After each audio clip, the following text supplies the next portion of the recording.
নমস্কাৰ বন্ধুসকল, মোৰ ব্লগলৈ আপোনালোক সকলোকে স্বাগতম জনাইছোঁ। গুৱাহাটীত ব্ৰহ্মপুত্ৰৰ ওপৰত নৱনিৰ্মিত উত্তৰ গুৱাহাটী সংযোগী এই দলংখনৰ ঠাইখিনি মোৰ খুবেই প্ৰিয়। দুদিনমান আগতে সেই ৰাস্তাৰে মই যাওঁতে নীলা আকাশখন আৰু ব্ৰহ্মপুত্ৰৰ পাৰত ফুলি থকা কহুৱাবোৰে মোক বাতৰি দি গ'ল শৰত অহাৰ শাৰদীয় দুৰ্গা পূজাৰ। য'ত ত'ত ফুলি থকা সৰু সৰু ফুলবোৰেও দি গ'ল দেৱী অহাৰ আগলি বতৰা। প্ৰতি বছৰৰ দৰে এই বছৰো আমাৰ ঘৰত শ্ৰী শ্ৰী লক্ষ্মী পূজাৰ আয়োজন কৰিছোঁ আৰু যিহেতু এই পূজাৰ মূল মূৰ্তিভাগ মই প্ৰতিবাৰে আনো গুৱাহাটীৰ মালিগাঁৱৰ নিউ ৰূপশ্ৰী খনিকালয়ৰ পৰা, গতিকে এইবাৰো তাৰ ব্যতিক্ৰম নকৰি মই গ'লোঁ খনিকৰালয়লৈ মোৰ এই বছৰৰ মূৰ্তিটো বুকিং কৰিবৰ বাবে। আচলতে মই দেৱী মাৰ মূৰ্তিক প্ৰতিবাৰে অসমীয়া সাজত আনো। এইবাৰো মই কি সাজত আনিম সেয়া আপোনালোকক দেখুৱাম, কিন্তু তাৰ আগতে আপোনালোকক দেখুৱাবলৈ যত্ন কৰিলোঁ আমাৰ আজি হৈ যোৱা বিশ্বকৰ্মা পূজাৰ বিভিন্ন ধৰণৰ মূৰ্তিবোৰ। তেওঁলোকে মোক জনালে যে তেওঁলোকে প্ৰায় 200টা বিশ্বকৰ্মা দেৱৰ মূৰ্তি সাজু কৰিছে এইবাৰ পূজালৈ।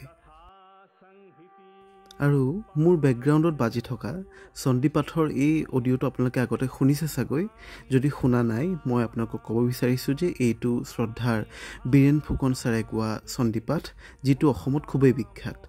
আৰু চাওকচোন, এয়া এজন পেটুৱা বিশ্বকৰ্মা। আৰু যেতিয়া মই এই বিশ্বকৰ্মা মূৰ্তিটোৰ বিষয়ে খনিকৰজনক সুধিলোঁ, তেতিয়া তেওঁ ক'লে যে যিহেতু এই পূজাভাগ কৰা মানুহজন নিজেই পেটুৱা, গতিকে তেওঁ বিচাৰে যে তেওঁ যিজন বিশ্বকৰ্মাক পূজা কৰিব সেইজনো যাতে পেটুৱা হয়। হাঁহি উঠা কথা নহয়নে বাৰু?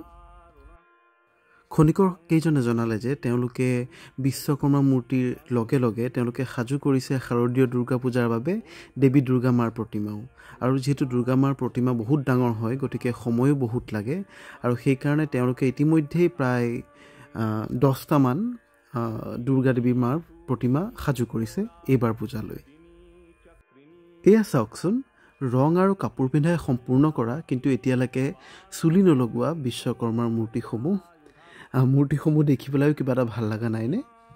গতিকে মই প্ৰাৰ্থনা জনাম যে আমাৰ শৰীৰৰ যিবোৰ যন্ত্ৰ পাতি আছে, আমাৰ অংগ পতংগবোৰ, সেইবোৰৰ লগতে আমাৰ বাহ্যিকভাৱে ঘৰত যিমানবোৰ যন্ত্ৰ পাতি আছে, ধৰক ফ্ৰিজ, টিভি, যিবোৰৰ জনক বুলি কোৱা হয় বিশ্বকৰ্মাক, যাতে বিশ্বকৰ্মা বাবাই আমাক আশীৰ্বাদ কৰে আৰু সকলোৰে ঘৰৰ সম্পত্তিবোৰৰ লগতে আমাৰ শৰীৰ নামৰ যিটো সম্পত্তি আছে সেইটো যাতে সকলোৰে ভালে থাকে, তাৰ বাবে মই ভগৱানক পুনৰবাৰ প্ৰাৰ্থনা জনালোঁ।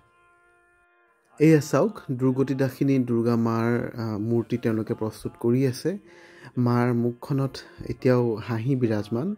গতিকে দুৰ্গতি নাশিনী যাৰ নামেই পৰিচয়, দুৰ্গতি মানে কষ্ট, দুখ কষ্ট যি নাশ কৰে, সেই দুৰ্গতি নাশিনী মায়ে যাতে আমাৰ সকলোৰে দুখ দুৰ্গতি, আমাৰ অপায় অমংগলবোৰ আমাৰ জীৱনৰ পৰা, আমাৰ সমাজৰ পৰা নোহোৱা কৰে, তাৰ বাবে প্ৰাৰ্থনা জনালোঁ।